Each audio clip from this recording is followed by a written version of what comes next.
কৃষ্ণ যখন দেখলেন বৃন্দাবনবাসী তার জন্য খুব কষ্ট পাচ্ছেন, আমি তোমাদের কষ্ট দেখে ব্যথিত, আমি এর প্রতিকার করব।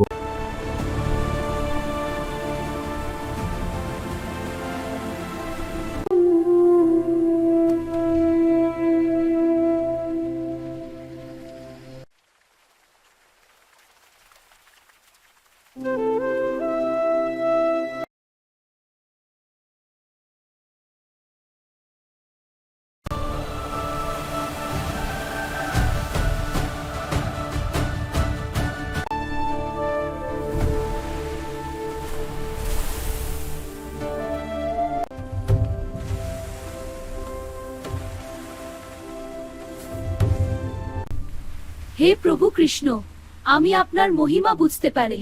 তোমাদের ক্ষমা করা হলো। প্রভু, আমি বিষধর সর্প, দংশন করাই আমার স্বভাব।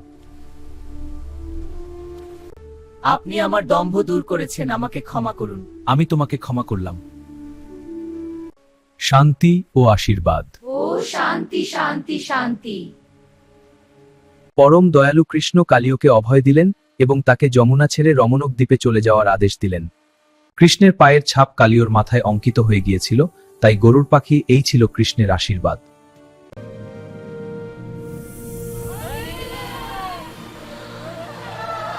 কালিয় দমনের এই কাহিনী আমাদের শেখায় যে ঠিক যেমন শ্রীকৃষ্ণ কালিয়নাগকে দমন করেছিলেন, বিষ যদি আমরা কৃষ্ণের চরণে সঁপে দিই তবে আমাদের জীবনও যমুনার মতো নির্মল হয়ে ওঠে।